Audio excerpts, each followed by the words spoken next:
قدر الله ما شاء فعل. خسرنا. أفضل منتخب قدم أداء بكل بطولة كأس العالم المنتخب المغربي. والله العظيم يا أخوان المغرب ما ينلامون، والله العظيم إنهم ما ينلامون يا إخوان. هم يلعبون مع أقوى منتخب في تاريخ المنتخبات كامل. اسمع، المغرب اتظلم، والله المغرب اتظلم. أنا طلعت صح من امبارح وانا بتكلم بقول لكم يا جماعه خدوا بالكم التحكيم. وين العروبي؟ طلع نزلوا هاي اللقطه، يلا طلعوا نزلوا احكوا عنا. حمدون جماعه حمدون وينكم؟ هاي لمسه يد قبل هدف فرنسا. حرقه من الداخل، غصه قسما بالله لا تفهم السيناريو اللي خرج به المنتخب المغربي. والله من الظلم انك تشوف المنتخب المغربي بعد الماتشات اللي عداهم الكل في كاس العالم. في الاخير ما نقدر نقول الا الله يعطيكم العافيه. شكرا المغرب، اخر منتخب عربي طلع. نقول لسوء حظ المنتخب المغرب انه تلاقى مع فرنسا في الربع، ما تلاقاش معه في النص. نقولوا اي حاجه ثانيه. مشوار كبير لمنتخب المغرب، تلاقيته مع منتخبات كبيره وقدمتوا مستويات كاس عالم مش عاديه. المنتخب المغربي الحاجه الوحيده يستحقها هو يستحق الشكر من الناس المغاربه ومن اي انسان يحب كره القدم. ما عليك فقط انك تشكر المنتخب المغربي. انا فخوره بالفريق ديالنا. ها هي كاس العالم الثانيه ومازالين تنحققوا في انجازات تاريخيه. كي تشوف الناس سعيده بخروج المغرب اعرف المغرب عقدتهم بكتهم. الناس ما نامتش تتفرج في المغرب تستنى فيها باش تخرج. شوف المغرب اليوم صحيح خرج، لكن المغرب يبقى كبير افريقي. للتاريخ للتاريخ للتاريخ. ارفع راسك يا مغربي، ارفع راسك يا مغربي. والله يا جزائري لن تصبح المغرب، والله لو تصبح المغرب 100 سنة قدام. حتى مع خروج المغرب تحلم توصل لمكانها يا صغير. بونو ينقذ المغرب من نتيجة تاريخية أمام فرنسا ويثبت مرة أخرى أنه أفضل حارس عربيا. أداء رهيب لبونو، انقذهم من 3 ولا 4 أهداف محققة. نستحقوا الخسارة، أسوأ ماتش لينا. الدومي فينال ديال قطر مع فرنسا وما لعبناش بالطريقة اللي لعبنا بها اليوم. نقدر نقول وهبي فاجئني حيت ما تسنيتوش انه يدخل بالطريقه الدفاعيه. المهم خلاصه ديال القول ما لعبناش، ما نكذبوش على راسنا، يعني كون لعبنا كره كما المباريات اللي كانوا قبل وخسرنا كان غيبقى فينا الحال. مثلا الماتش ديال هولندا كون خسرنا حيت لعبنا كان يبقى فينا الحال. فرنسا لعبات، فرنسا قويه، فرنسا ما يمكنلكش انك تجاري معها المباراه. علاش تزعلوا يا الدراري؟ خويا منتخب قدم مباراه كبيره، منتخب واعر. هارد لك للمغرب. للأسف ما شفنا المغرب قدم الأداء اللي كنا بنستناه. مع ذلك يعني فرنسا مرعبين قولا واحدا، يعني فرنسا مرعبين. خيبة أمل كتير كبيرة خروج منتخب المغرب من كأس العالم. اللي بيأهرك أنه منتخب المغرب منتخب جدا قوي، ولولا أنه ظروف حطته بمسار منتخب فرنسا لكن على أقل تقدير شفناه واصل لنصف نهائي كأس العالم. بس بالنهاية هي كرة القدم. اللهم لك الحمد والشكر. كيف ما كنحمدوه ونشكروه في الفوز كنحمدوه ونشكروه في الخسارة. كنا عارفين أن اليوم المباراة ماشي سهلة والمغاربة كاملين يحسوا بالضغط ديالها، وكنظن حتى اللعابة غيكون وصلهم الضغط اللي حسينا به. الحمد لله على كل حال. حنا شعب كنعرفوا نفرحوا وكنعرفوا نحسنوا ونداويو حزننا ونداويو جروحنا ونوقفوا على رجلينا. هارد لك والله، هارد لك يا المغرب، هارد لك يا رجل. انتوا منتخب خليتونا نعشق كرة القدم العربية، انتوا خليتونا نفتخر فيكم، انتوا خليتونا نرفع راسنا بانه المنتخب المغربي عم بيمثل العرب في بطولة كأس العالم. باللي خرج كندا، باللي عدل مع البرازيل، مش نحكي لكم الهولندي، المنتخب الهولندي بعد يخرج من المنتخب الفرنسي بالسيناريو هذا لما حال خرجتوا مرفوعين الراس. وهذه البدايه بس باذن الله حتقدموا اقوى نسخه جايه. ما في حد يلام المنتخب المغرب لان انت لعبت حاليا، ونقولها لك ان هذا بطل نسخه العالم 2026 منتخب فرنسا، هو مش حيقدر يوقف حد نهائيا. يعني هو كذا دك نفس قوه الاساسيين، ما في فرق. هو كذا منتخبهم يعني قوي لدرجه انه ما في حد راح يوقفه اصلا. انا ما ادري شلون 2022 فازوا ولا مزقين عليهم. هو منتخب قوي والله العظيم قوي. يعني وجود امبابي قدام ترى مو فارقه. يعني عندهم بديل، عندهم باركولا، عندهم شرقي، عندهم مو فارقه معهم. يلعبون ديمبلي مو فارق. منتخبهم قوي مره. يا جماعه خدوا بالكم التحكيم. مش طبيعي يكون حكم ارجنتيني. الهدف الاولاني لمسه يد واضحه لدرجه ان لعيبه المغرب واقفين قدام ال 18 كلهم بيرفعوا ايديهم. يا حكم باشا في لمسه يد هنا واضحه باشا، في لمسه يد، فاهم؟ حكم ولا شايف، وهنا الفار ولا شايف، وبعدها مبابي خد الكرة وهوب هوب وحطها الجون الاول. ما حد هيقول الكلمتين دول الا المحايد. المغرب اتظلم.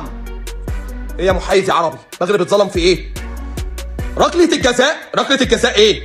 الهدف اللي جابه امبابي الاولاني، ارجع للكورة، ارجع. هاند بول على رابيو. طب الفار فين؟ هو ساعة ماتش مصر الفار جاب لك اللعبة ب 60 فدان. ما تديني حقي. ثواني، شو هي ما احتسب الحكم مشان اكيد عم يسهل الطريق للارجنتين، اكيد مبينه واضحه وضوح الشمس. ليك لمسه يد ما حسب الحكم مشان الارجنتين تواجه فرنسا النهائي، فرنسا لانه فريق ضعيف اكيد. يا اخي ميسي تاثيره يا زلمه، شو هالمدلل هذا؟ كل شيء لصالحه. اشكر منتخب المغرب، اشكر منتخب بلادك، المنتخب العربي الوحيد اللي وصل للادوار هذه واللي ورانا انه العرب تقدر. اشكر منتخب بلادك وسيب عليك من لغه صناع المحتوى اللي يقول لك هفوات دفاعيه وهفوات تكتيكيه وهذا سبب الخساره واحنا ويتكلم بلغه المغاربه. ما على بالي، هذا كله نفاق بالنسبه لي انا. الحاجه الوحيده تقدر تقولها شكرا للمنتخب المغربي، شكرا لما قدمتموه، فخر العرب انتم، وينتهي الكلام. ماشي غير لينا حنايا وماشي غير القاره ديالنا، على المسلمين كاملين. انا فرحانه بزاف بزاف بزاف بزاف بزاف بزاف.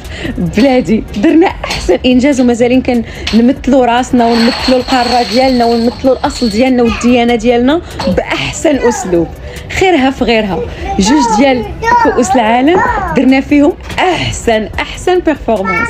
المنتخب الوحيد الذي شرف جميع المنتخبات العربية والافريقية في كأس العالم. المغرب لو ما خرج من دوري المجموعات ولا من دوري 32 ولا 16، خرج من ربع نهائي كأس العالم، مش امام نيوزيلندا ولا ما ادى اشقر، ولا خرج امام فرنسا. فهم ولا فرنسا؟ وشوفنا اليوم كيف البيلانتي ماشي صحيح اللي زفرها الاربيتر، حكم كان ماشي مع فرنسا. المهم المغرب خرج من ربع نهائي كأس العالم، واخر مرة خرج منين؟ من نصف نهائي كأس العالم، يعني متعودين. فاهم ولا؟ 2022 المغرب يصل الى نصف النهائي، 2026 النصر، وين النصر؟ المغرب يصل لربع النهائي، يطلع من فرنسا المرشح رقم 1 و2 و3 و4. مشاركتين تاريخية، مشاركتين فيها انتصارات تاريخية ضد كبار العالم، هولندا، إسبانيا، البرتغال.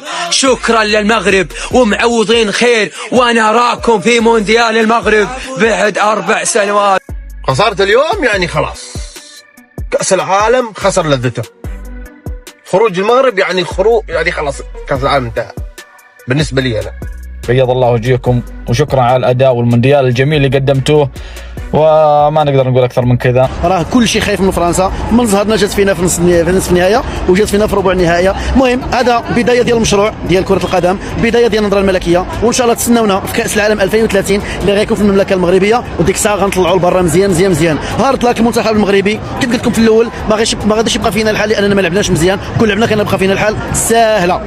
فهمنا؟ يعني اخر منتخب عربي وهذا المونديال، اول منتخب عربي كيطلع للربع نهائي 2 مرات متتابعين. اسوء ماتش درنا حتى في لي ترانزيسيون، زعما في التحول الهجومي كنا ضعاف. كره كطلع ثقيله من أناحي، كره كطلع ثقيله من طالبي، من بلال تا هو اللي ما كانش. فرنسا تفوز على المغرب بهدفين، الأول من كيليان مبابي وبعدها ديمبلي. الآن فرنسا إلى نصف النهائي، بما أنه الآن العرب كلهم خرجوا خلص نحكي كأس العالم ما ضل شيء. هي كرة القدم. هارد لك للجماهير المغربية، هارد لك للشعب المغربي، هارد لك للعرب، وأيضا مشاركة مشرفة وتاريخية لمنتخب المغرب الوصول لربع النهائي والخروج أمام أقوى منتخب حاليا اللي هو المنتخب الفرنسي. حتى شي ضربة ما كطيحنا، باقيين واقفين لكم هنا، وما نعطيو فرصة لتا واحد يشمت فينا، وما نعطيو فرصة لتا واحد يجي يضحك علينا، وما تشوفوش دموعنا، وحنا باقيين هما حنا، والمغرب باقي هو المغرب. واللي يجي يحل عليا فمو، واللي يجي يتناقز عليا في التعاليق، صورتك كاينه هنا، بلادك كاينه هنا، لا ما كايناش سير تقوي عضلاتك، ما تجيش تنقز عليا هنا. الله غالب، هيك الكرة فيها سيناريوهات موجعة، الكرة فيها لحظات باهية ولحظات خايبة، الكرة تبكي. الله غالب الله غالب الله غالب. منتخبهم خارق والله العظيم، غش يعني غش لدرجة مو طبيعية، كذب والله العظيم كذب. هذا اقوى منتخب تاريخ المنتخبات، يخسى ايطاليا البرازيل الاول، والله يخسى. يعني انا والله يا اخوان بديت اشك ان في احد قادر يوقف هذا المنتخب. يا اخوان يعني بغض النظر عن المنتخب، شخصيه مبابي مع منتخب تحس انه رئيس العالم كامل. هو كذا تحس انه كذا هو داخل المباراه يدري انه راح يفوز. انا معاكم، فرنسا كانت احسن منكم فنيات ولعب، كانت فرنسا احسن منكم، لكن الماتش اختلف تماما لما دخل الجون الاول. يعني لو ما كانش الجون الاول دخل كنا تماسكنا اكتر من كده، كانت المغرب تماسكت اكتر من كده، كان ممكن تفاجئ فرنسا بجول. ففكره انك في لمسه يد الفار ما شافهاش والحكم ما شافهاش اتسببت في دخول الهدف الاول، ده بيفكك الفريق كله. خلاص كله بيبتدي يطلع من الاماكن بتاعته، مفيش تمركز، كله بيهجم قدام عايز يعوض، فبالتالي دخل الجون الثاني. هتديني حقي زي الارجنتين؟ بتحسب ركله جزاء؟ معلش انا اسف، دي تحسبها عند مين دي يا عم؟ عايزين تطلعوا المغرب؟ قول لي انا عايز اطلع المغرب، قول لي انا عايز اطلع المغرب.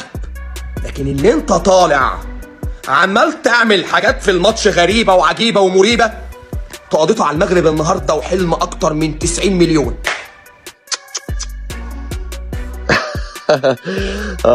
والله كلهم مبسوطين. وين العروبي تبعكم اليوم؟ وين العروبي؟ طلع نزلوا هاي اللقطه، يلا طلعوا نزلوا احكوا عنا.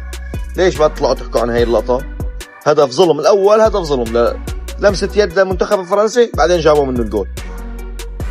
وين طلعوا احكوا؟ وين العروبي تبعكم؟ ولا امبارح لانه ميسي ربح طلعتوا صرتوا تبعبعوا؟ باقي المغرب هو الكبير، ما تنساش اخر دوله عربيه افريقيه خرجت هي المغرب. المغرب هو سيدكم، خسرنا والحمد لله، وما زال غنرجعوا وما زال غنوقفوا على رجلينا ودائما للامام. والله يخلينا وليداتنا، حنا ما كنضربوش في بعضياتنا وما كنضربوش في وليداتنا. تحيه لوهبي، تحيه لولادنا كاملين، تحيه للجمهور اللي قطع مسافات ومسافات وخسر فلوس صحيحه من جيبه. باذن الله المره هذه ما هزوهاش 2030 باذن الله الكاس مغربيه، انا متاكد. اليوم قدموا ماتش كبير برشا اللي خلى فرنسا تضيع في الوقت من دقيقه 72، يضيعوا في الوقت خايفين من المغرب، فاهم ولا؟ والناس هذوما الحاقدين يشجعوا فرنسا، ايش ربحتوا؟ المغرب يبقى كبير افريقيا، فاهم ولا؟ ويبقى المركز الخامس عالميا. ما كتبش العقده ديال فرنسا لا زالت مستمره، وان شاء الله غنحيدوها هنا في المملكه المغربيه ان شاء الله في كاس العالم 2030 اللي طبعا غيتنظم في المملكه المغربيه الشريفه وفي المملكه الاسبانيه وفي جمهوريه البرتغال.